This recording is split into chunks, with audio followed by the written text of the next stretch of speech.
Salam sejahtera. Hari ini saya nak kongsikan kepada anda semua cara bagaimana kita nak baiki UPS. UPS ni berjenama APC model ES500. Okey, ketika dirujuk kepada saya, masalah dia ialah macam ni. Saya hidupkan dia. Kita guna bateri, tiada masalah, dia boleh berfungsi. Namun bila saya bekalkan arus elektrik, dia akan padam. Nampak tu? Bunyi buzzer berterusan. Saya padamkan. Saya hidupkan semula sekarang dengan bekalan elektrik. Nampak? So saya padam. Saya dah banyak baiki UPS seperti ini. Masalahnya ialah disebabkan relay di dalam rosak. Mari kita buka. Terbalikkan dia. Kita bukakan 5 biji skru. 1, 2, 3, 4, 5. Saya bukakan.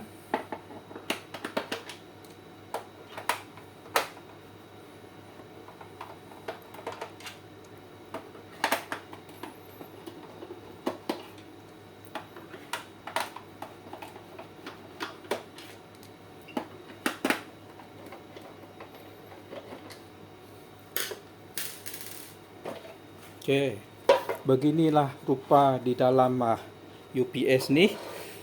Ni bateri 12 volt, ni transformer dan ini papan litar dia, papan litar.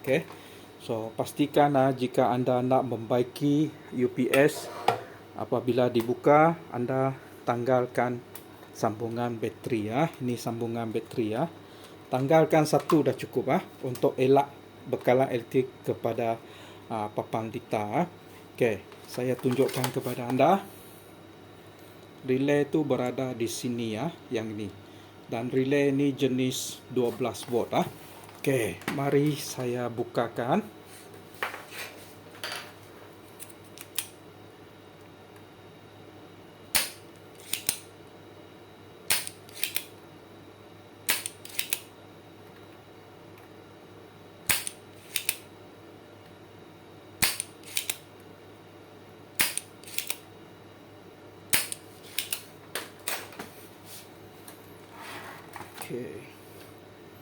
Kita keluarkan relay.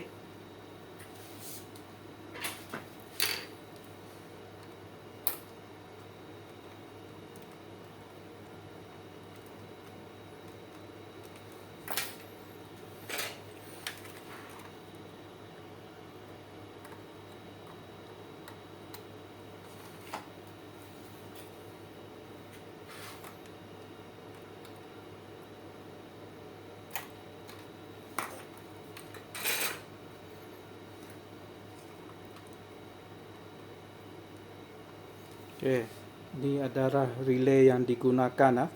Jadi kalau anda nak gantikan relay, pastikan anda tahu berapa voltan relay ini dan jumlah terminal yang dia ada. Di sini saya ada sebiji baru. Ada 6 terminal, 1, 2, 3, 4, 5, 6. Yang ini juga 6. Dan voltan yang diperlukan ialah 12 volt. Nampak sini 12 volt. Yang ini rosak, yang ini elok. Ingat pastikan anda beli saiz yang sama, jumlah terminal yang sama, dan yang paling penting sekali ialah voltannya. Nampak sini 12 volt DC. Mari kita gantikan dia.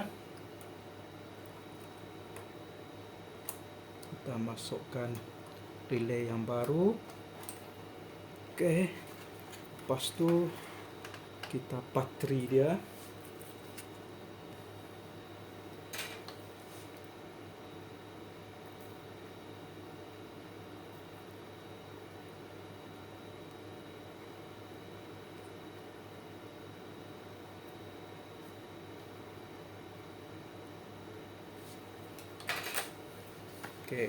Dah siap saya dah patrikan dia.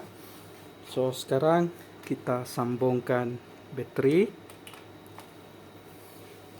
Kita tutup dulu untuk keselamatan. Kita bekalkan arus elektrik dan kita hidupkan.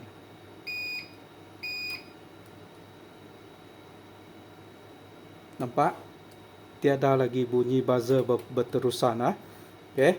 Tadi kalau saya hidupkan dia akan keluarkan bunyi buzzer yang berterusan. Okey. Kita periksa botannya pula. Kita periksa guna multimeter dan dia menghasilkan arus ulang-alik. Jadi anda harus laraskan kepada bahagian AC ya. Yang ni AC, yang ni DC ya. Okey. Kita ukur, tengok berapa voltan dia. Okey, 253. Yang ini dengan bekalan elektrik ya. So sekarang saya putuskan bekalan elektrik. Okey, sekarang guna bateri ya. Dan kita ukur 224 volt. Okey, nampak perbezaan dia. Saya tunjukkan sekali ya. Okey. Yang ni kita guna bateri. Bila saya bekalkan arus elektrik, okey, dia akan guna bekalan elektrik 253. Ini bekalan yang sampai ke rumah kita. Kalau bekalan elektrik putus, okey, UPS ni hanya membekalkan 220 hingga 230 volt saja. Okey. So, UPS ni telah berjaya diselamatkan dan masih boleh digunakan semula. Okey. So, ini relay yang rosak tadi ya. Kalau kita nak periksa, cara kita nak periksa ialah, okey, sebelum tu kita tahu bahawa relay ni dia adalah jenis 12 volt. Jadi kalau kita lihat di sini, dia ada 2 terminal di sini dan 4 terminal di bahagian belakang ni ya. So maksudnya coil dia berada di sini. Kita bekalkan arus elektrik 12 volt di sini dan dia akan ada keterusan di sini. Kalau tidak ada keterusan, bermaksud relay ini rosak. Okey, boleh? Selamat mencuba.